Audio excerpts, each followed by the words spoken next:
और इसके बाद में फिर देखते हैं, फिर देखिए एक ये शाखा पेड़ बन गई, फिर उसके बाद उसके आगे वाली शाखा पेड़ बन गई, फिर उसके आगे वाली शाखा पेड़ बन गई, फिर उसके आगे वाली शाखा पेड़ गई और फिर उसके साइड वाली शाखा पेड़ बन गई।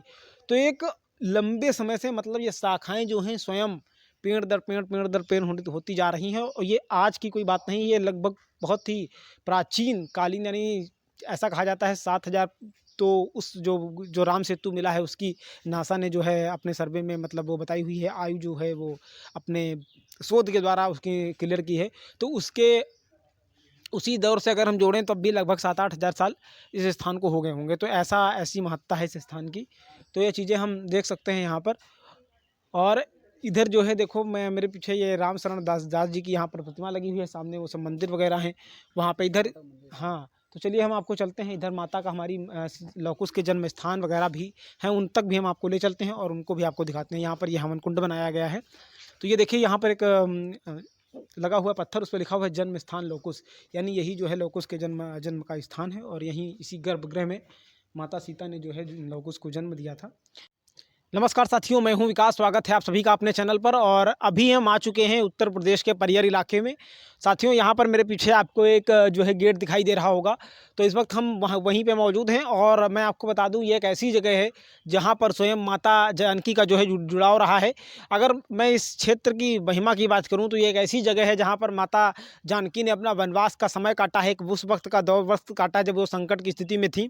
तो इस जगह का इतिहास काफ़ी पुराना है। तो आज हम इसी के बारे में आपको परिचय कराएंगे और इसके विषय में आपको पूरी जानकारी देंगे, कैसे और किस तरीके से इस स्थान का जो है वो मतलब जो है कि महत्ता है इसकी, और कैसे और किस तरीके से मतलब ये स्थान आज पूरी दुनिया में जाना जाता है। तो साथियों, मैं आपको बता दूं, चलिए चलते हैं, थोड़ा सा आपको जानकारी दे दूं और इस स्थान के विषय में आपको बता दूं कि ये एक ऐसी जगह है जहां पर माता सीता जो है अपनी अग्नि परीक्षा दी थी, और यहीं पर एक कुआं है जहां पर वो समाई हुई थी।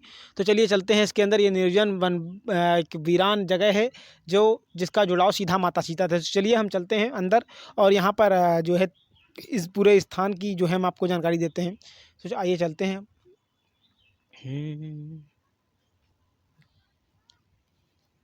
तो देखिए अभी यहाँ पर काफ़ी जो है हम गेट की तरफ बढ़ रहे हैं, काफ़ी सजावट वगैरह की गई है। और हालांकि बारिश का मौसम है, इस वजह से थोड़ा सा तो यहाँ पर जो है कई चीज़ें आपको देखने को मिल जाएंगी। यहाँ पर हनुमान जी की जो है तकरीबन 50 फीट से ज़्यादा की ऊंची प्रतिमा है। यहाँ पर जो है एक अच्छा सा द्वार बनाया जा रहा है लोगों के आने जाने के लिए। इस तरीके की जो तमाम चीज़ें हैं वो लगातार यहाँ पर की जा रही हैं और उन चीज़ों को हम यहाँ पर देख पा रहे हैं।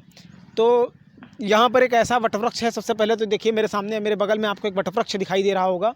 और इस वटवृक्ष को के विषय में ये कहा जाता है, इसका जो इतिहास है, इसकी जो इस वटवृक्ष का जो परिचय है वो ये है कि इस वटवृक्ष में जो है इसकी जड़ें जहाँ से गिरती हैं वहीं से पेड़ शुरू हो जाता है।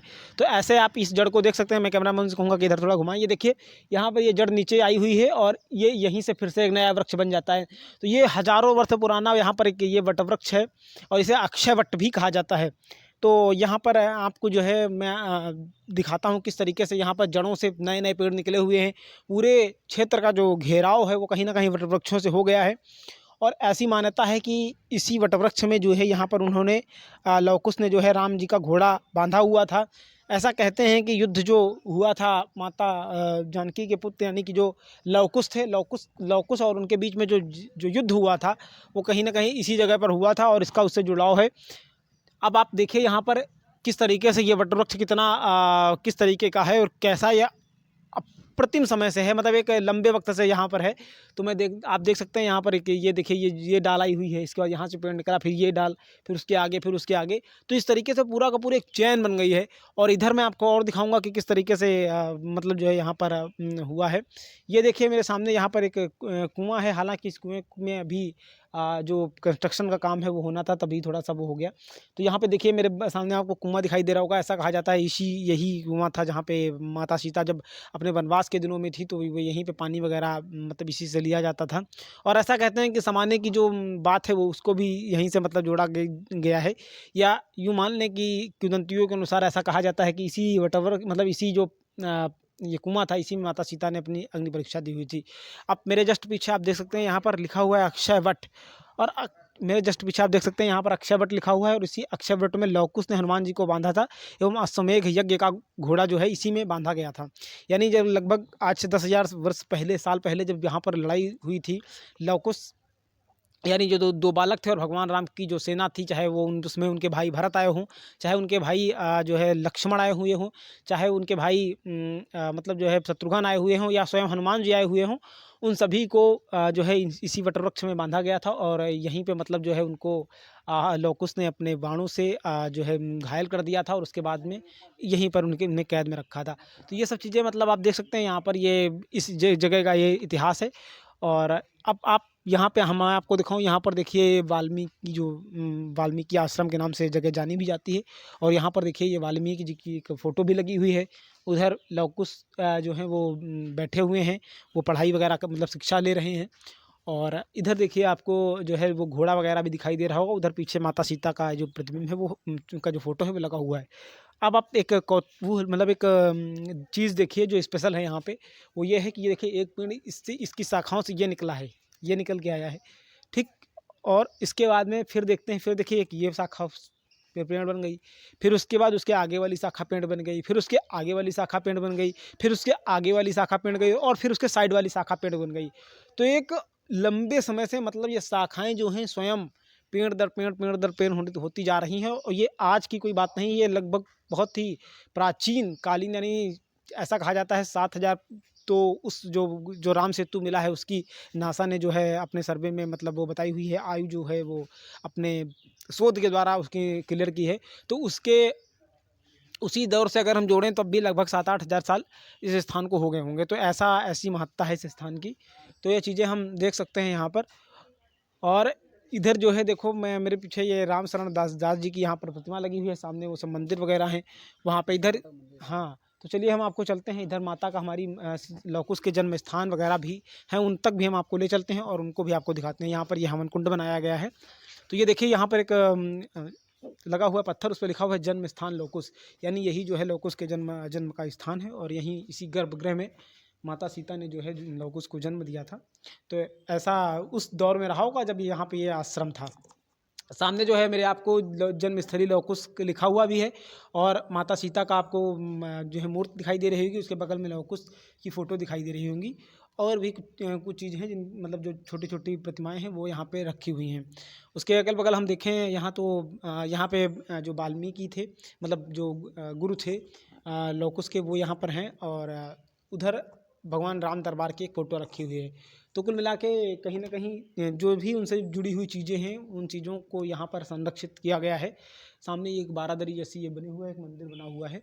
तो यहाँ पे बहुत ही दूर दूर से लोग आते हैं और वो जो है अपना मनौती वगैरह मानते हैं और इस स्थान पर जो है दर्शन करते हैं माता सीता के, लव कुश के और जानकी जी के, मतलब भगवान राम की जो यहाँ पे दूसरी प्रतिमाएं बनाई गई हुई हैं। तो यहाँ पर चलिए, यहाँ पर हम आपको और दिखाते हैं कि इधर एक हनुमान जी की भी बहुत ही बड़ी मूर्ति उनकी बनाई गई है। तकरीबन 50 फुट के आसपास उस मूर्ति की ऊंचाई होगी और विशालकाय हनुमान जी, जैसे कि जब वो जाते हैं वहाँ पे लंका में दाखिल होने के लिए, तो जिस तरीके से वो फिर अपना अपना रूप, विराट रूप दिखाते हैं, वैसी ही प्रतिमा यहाँ पर हनुमान जी की दिखाई दे रही है, वो बनी हुई है। तो चलिए चलते हैं उसके पास और उसका भी पूरा का पूरा नज़ारा हम आपको दिखाते हैं।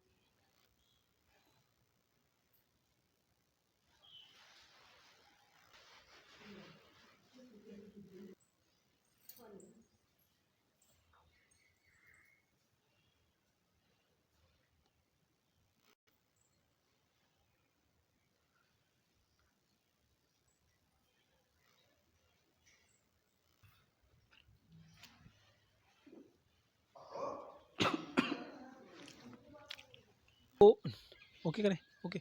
तो देखिए यहाँ पर मेरे पीछे आपको एक जो है मूर्ति दिखाई दे रही होगी, ये स्वामी राम शरण दास जी महाराज की फ़ोटो है और ये रामबली बाबा के नाम से जाने जाते थे। सन 1901 से 1989 तक के बीच में ये रहे हैं। तो यहाँ पर इनकी जो समाधि भी है वो बनी हुई है और ब्रह्मलीन है ये, और इनकी जो मूर्ति है वो रखी हुई है। इधर भी देखिए तमाम चीज़ें हैं जो मतलब जो है बनी हुई। बजरंगबली का एक की जो का जो आश्रम टाइप का है वो बना हुआ है यहाँ पर, उनकी भी मूर्ति हनुमान जी की रखी हुई है। तो ये चीज़ें हैं यहाँ पर। इधर भी हम चलते हैं, इधर और भी जो मूर्तियाँ हैं काफ़ी, उनसे हम उनको हम आपको दिखाते हैं।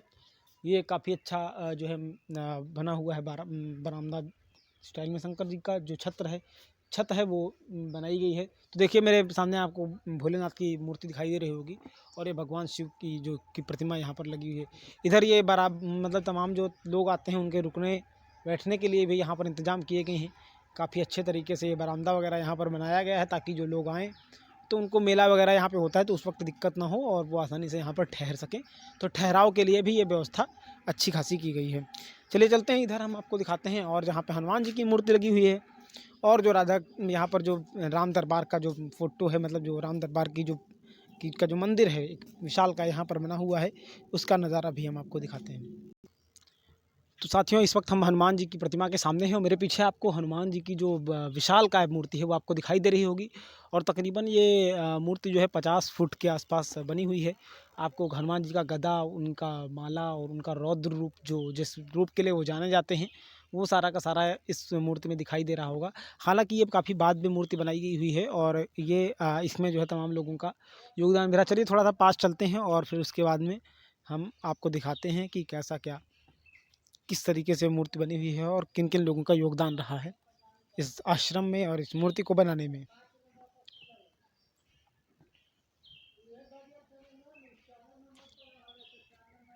तो ये देखिए मैं बिल्कुल जस्ट मूर्ति के नीचे आ चुका हूँ। हनुमान जी अपने रौद्र रूप में यहाँ पर, और ये देखिए यहाँ पर पत्थर लगे हुए हैं। जिन जिन लोगों का योगदान जितना जितना भी रहा है वो सब इसमें लिखा हुआ है। तो साथियों ये हनुमान जी की मूर्ति बनाने में ये सहयोगियों के नाम है और हम इस वक्त खड़े हो जाते हैं तो पूरी जैसे कहते हैं ना टोपी गिर जाती है, तो नीचे खड़े होकर अगर ऐसे दिखे तो टोपी गिरने की स्थिति यहाँ पर है। इतनी ऊंची हनुमान जी की यहाँ पर प्रतिमा लगी हुई है। तो इधर भी काफ़ी आश्रम में आपको पेड़ पौधे भी दिखाई दे रहे होंगे। तमाम चीज़ें हैं जो आश्रम में, जहाँ पर हम आप आके एक रमणीय वातावरण है जहाँ पे आप रुक करके अपने मन को हल्का कर सकते हैं और शांतिपूर्ण जो आध्यात्मिक चेतना है उसको जगा सकते हैं। ये चीज़ें भी हैं। तो चलिए हम इधर चलते हैं। इधर इधर राम जी का जो है नया मंदिर मतलब जो है वो बना हुआ है। वहाँ पर पूरा राम दरबार है, उसमें राम जी, हनुमान जी इत्यादि प्रतिमाएं जो हैं वहाँ पर रखी हुई हैं। तो ये सब चीज़ें हैं और बहुत ही खूबसूरत अच्छी प्रतिमाएं हैं। तो चलिए चलते हैं, इधर की तरफ हम बढ़ते हैं और आपको हम वो सब दिखाते हैं। तो चलिए चलते हैं। सामने मेरे आपको ये जो है पीछे की तरफ मंदिर एक दिखाई दे रहा होगा। देखिए आप कितना विशाल का मतलब मंदिर यहाँ पर बना हुआ है और ये ऊंचा सा मंदिर है। तो इस मंदिर में तमाम जो है दर्शनार्थी आते रहते हैं देश विदेश से, मतलब और बाहर से भी। तो चलिए देखते हैं कि क्या है नज़ारा मंदिर के अंदर का। राम की महिमा है यहाँ पर, तो इस वजह से भगवान राम के रूप का प्रदर्शन जो है यहाँ पर किया होगा। अभी इस वक्त सुबह का वातावरण है, सुबह का माहौल है, तो इस वजह से थोड़ा सा यहाँ पर लोगों की कमी है। देखिए माता जी हैं, सीढ़ियाँ बनी हुई हैं, थोड़ा मंदिर ऊंचाई पर है इसलिए कहीं ना कहीं चढ़ने में दिक्कत हो रही है। तो यहाँ पर जो भी पुजारी हैं उनका कहीं ना कहीं उनका भी वो लगा हुआ है। तो मेरे जस्ट सामने आपको सबसे पहले तो माता सीता की प्रतिमा दिखाई दे रही होगी। वो सामने मेरे जो है माता सीता हैं और माता सीता के साथ में उनके दोनों पुत्र हैं। राम जी का पूरा यहाँ पर जो परिवार है उसका दर्शन यहाँ पर किया गया है। तो इस तरीके से मंदिर काफ़ी दिव्य और भव्य जो है दिखाई दे रहा है। इधर यहाँ पर जो है गायत्री मंत्र भी नीचे लिखा हुआ है। पूरा पूरा का पूरा राम दरबार है। इधर भगवान राम की भी प्रतिमा है, माता सरस्वती भी हैं। इस तरीके से अलग अलग प्रतिमाएं यहाँ पर हम देख सकते हैं। काफ़ी दिव्य और अलौकिक प्रतिमाएं हम यहाँ पर देख सकते हैं। इधर सामने आपको मेरे जो है वाल्मीकि जी भी बैठे हैं, सामने रामायण रखी हुई है। तो इस तरीके से पूरा का पूरा व्यू यहाँ पर हम आप देख सकते हैं और बहुत ही अच्छा एक नज़ारा है। यहाँ पर एक अलौकिक जो शांति महसूस होती है वो यहाँ पर हम देख सकते हैं। मंदिर को बनाने के लिए भी काफ़ी खूबसूरत माहौल जो है खूबसूरती से तैयार किया गया है। यहाँ पर ये भोलेनाथ की प्रतिमा है और भगवान भोलेनाथ अपने गणों के साथ यहाँ पर विराजमान हैं। माता पार्वती भी हैं, गणेश भगवान जी हैं, उनके पुत्र कार्तिकेय भी हैं और उनका जो वाहन है नंदी वो भी यहाँ पर है। तो ये चलिए मंदिर के पीछे की तरफ चलते हैं। इस सन्नाटे में ये देखिए यहाँ पर जो है उसके दोहे लिखे हुए हैं। और ये यहाँ पर जो है कहीं ना कहीं ये वाल्मीकि जी की प्रतिमा है, इधर हनुमान जी की प्रतिमा है। तो ये सब यहाँ पर रखे हुए हैं, मतलब लोग मौजूद हैं इधर।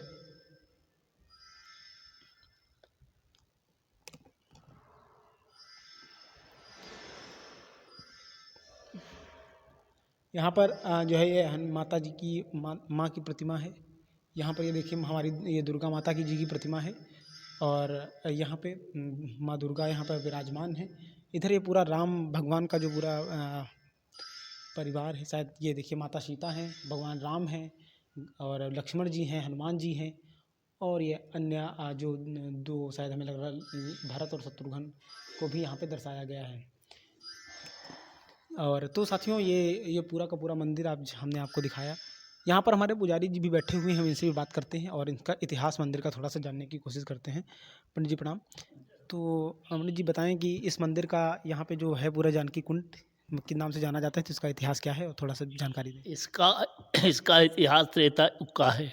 ये महर्षि वाल्मीकि जी का आश्रम है, उनकी तपस्थली है, माता जानकी की शरण स्थली है, लव कुश की जन्मस्थली है और लव कुश की रणस्थली भी है। क्योंकि राम जी की सेना से यहाँ युद्ध हुआ था, जब अश्वमेध यज्ञ किया था तो घोड़ा छोड़ा गया था, तो यहीं पकड़ा था बच्चों ने। तो फिर राम जी की सेना से युद्ध हुआ, बच्चे परास्त हुए, राम जी की सेना बच्चों के द्वारा परास्त हुई।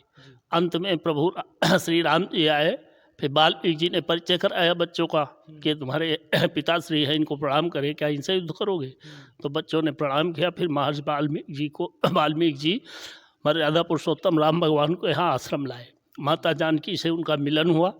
माता से कहा चलिए, तो माँ ने कहा कि अब अयोध्या जाने का समय समाप्त हो चुका है, यहीं से अपने स्थान को प्रस्थान करूँगी और बच्चों को ले जाओ, इनको राजपाट दो, उसके बाद आप भी आइए। ये वार्ता यहाँ हुई थी जो हमें ज्ञात है और मालूम है। अच्छा पंडित जी, यहाँ पे जैसे ये चीज़ है तो ये मतलब प्रचलित बात है, तो यहाँ पे ऐसा कोई मतलब कोई प्राचीन चीज़ वे चीज़ें मिली होंगी? हाँ, वट वृक्ष नीचे है और जानकी कुंड है जहाँ माँ समाहित हुई थी। ये दो ऐसी चीज़ें हैं जो स्वयं प्रमाणित हैं। हम बाकी तो मठ मंदिर बना करते हैं, स्थापना हुआ करती है, लेकिन जो प्राकृतिक है, जो त्रेता युग से प्रमाणित है, वो अक्षय वट है। इसका कभी क्षय नहीं होता है, कहीं भी हो। अगर अक्षय वट उत्पन्न हो गया प्रकृति में तो प्रकृति के साथ ही रहता है, क्योंकि अपनी जड़ें वो स्वयं जमा लेता है। बाकी बट वृक्ष 1000 वर्ष की आयु होती है, ये अच्छे बट है, अनंत है, ये प्रकृति के साथ ही। जब प्रकृति लय होती है ईश्वर में, तभी ये लय होता है, ऐसे नहीं जाता। अच्छा एक चीज़ और कह रहे हैं, जैसे कि मान लो युद्ध यहाँ पे हुआ था, तो युद्ध से जुड़ा कोई प्रमाण है यहाँ का? महारण झील सड़क के उस पार है, यहाँ से 300 मीटर की दूरी पर, यहाँ से लेके चकलवंशी तक 12 किलोमीटर की लंबी झील है। इसी झाबर में युद्ध हुआ था और इसमें एक बार खुदाई हुई थी, हम लोग बच्चे थे छोटे छोटे, तो यहाँ धनुष जो है मिले थे, अष्ट धातु के बाण मिले थे और धनुष के 1-2 कुंडे भी मिले थे टूटे हुए। हाँ, वो फिर शायद पुरातत्व विभाग उठा ले गया था। काफ़ी दिन यहाँ रखे रहे, उसके बाद शायद वो उठा ले गया था। तो देखिए यहाँ पर एक बड़ी बात यहाँ पर यहाँ के जो पंडित जी हैं उन्होंने बताई है कि यहाँ पर मतलब जो है पुरातत्व की चीज़ें भी मिली हुई हैं। और जो अक्षय वट की बात है, जिस अक्षय वट की जो चर्चा है वो प्रधानमंत्री नरेंद्र मोदी ने भी की हुई है। एक अक्षय वट वहाँ इलाहाबाद के किले में भी है, और उसका प्रधानमंत्री नरेंद्र मोदी वहाँ पे गए भी हुए थे और उन्होंने उसको जो है सबके लिए खोल भी दिया था। ऐसे ही एक अक्षय वट ये भी है, ये भी जैसे कि पंडित जी बता रहे हैं, तो ये सच्चाई है। जैसा कि मैंने आपने को वीडियो में दिखाया होगा कि आपने देखा होगा, एक डाल से दूसरी डाल, दूसरी से नया पेड़, तीसरी से नया पेड़, इस तरीके से पूरी की पूरी श्रृंखला बनी हुई है। खत्म नहीं होता है कभी, ये कभी नहीं खत्म होता। अपने आप स्वयं जड़े जो है पृथ्वी में जमा लेता है और तैयार रहता है, ये कभी नहीं खत्म। इसीलिए उसका नाम अक्षय वट कहा गया, जिसका कभी क्षय न हो, जो अपने शरीर को कभी छोड़े ना, और वही अच्छे है। हाँ, अगर एक पेड़ खत्म भी हो जाता है तो नया पेड़ उससे दूसरा तैयार तो है, वो अंश तो उसी का है, वो बराबर चल रहा है। कोई ऐसे वंश भी हैं इस धरा पर जो अच्छे हैं, आज भी चल रहे हैं, वो लाखों सालों से आज भी चल रहे हैं। तो ये नारायण की कृपा होती है, उनको आशीर्वाद होता है, वरदान होता है। ये अक्षय वट को वरदान है, इसीलिए वो प्रकृति के साथ रहता है। इलाहाबाद में संगम पर भी है, वो भी याज्ञवल्क्य ने वहाँ तपस्या की अपने जीवन की ऋषि ने, तो इसका आनंद ही अलग है। तो देखिए पंडित जी ने यहाँ पे मतलब काफ़ी जानकारी दी, जो हज़ारों वर्षों पुराना जो इतिहास है वो यहाँ पर संजोया रखा हुआ है। आप मतलब देख देख सकते हैं यहाँ पर, चाहे वो कुएँ की बात हो, चाहे वो वटवृक्ष की बात हो, और कितना रमणीय स्थान है ये। और यहाँ पर आकर के मतलब एक आध्यात्मिक जो शांति है उसकी प्राप्ति होती है। आप पूरे मतलब जैसे कि आप दूसरी जगह जाते होंगे, भीड़ भाड़ रहता है, सिटी के अंदर जाते हैं तो कहीं ना कहीं एक ऐसी चीज़ रहती है जिससे कहीं ना कहीं मन परेशान होता है। लेकिन मैं यहाँ पर जितनी देर रहा तो कहीं ना कहीं एक जो शांतिपूर्ण वातावरण है वो हमें यहाँ पे देखने को मिला। और पंडित जी ने हमारे साथ इतनी देर तक बात की, इसके लिए इनका बहुत बहुत धन्यवाद। और इसके लिए हम इनका बहुत बहुत मतलब शुक्रिया अदा करेंगे। पूर्ण रूप से ध्यान दे रही है। अच्छा, हाँ, और सरकार की तरफ से यहाँ पे क्या क्या काम कराया गया है? अभी 1 करोड़ का पर्यटन स्थल से काम आया हुआ है, वो नीचे हो रहा है। धर्मशाला बना है, शौचालय बना है, अभी चद्दर लगनी है, काफ़ी कार्य हो रहा है। इसलिए सरकार से मैं बहुत प्रभावित हूँ। बहुत अच्छे कार्य कर रही है, संस्कृति को आगे बढ़ा रही है, धार्मिक स्थलों का उद्धार कर रही है, अपने देश को आगे बढ़ा रही है। हर युवा वर्ग पर कोई जाति का भेद नहीं है, जो जिस लायक है उसकी सेवा में लगी हुई है। ये अच्छी बात है, ऐसी ही सरकारें होनी चाहिए जिससे देश का उद्धार हो। तो देखिए यहाँ पर हमारे पंडित जी ने मतलब कितनी बड़ी बात कही है, और उन्होंने मतलब जो विज़न है सरकार का उसके पक्ष में अपनी बात रखी है। और उनका कहना यह है कि ऐसी ही सरकारें मतलब होनी चाहिए, और मंदिर के कार्यों को लेकर भी वो कहीं ना कहीं सरकार से सहमत हैं। तो साथियों, आज इस वीडियो में यहाँ से हम रखते हैं, अभी के लिए इतना ही। मिलते हैं फिर किसी नई जगह से, तब तक के लिए हमें दीजिए इजाज़त। आप सभी ने इतनी देर तक देखा, इसके लिए आप सभी का बहुत बहुत धन्यवाद। Thank you very much. जय हिंद, वंदे मातरम। ओके।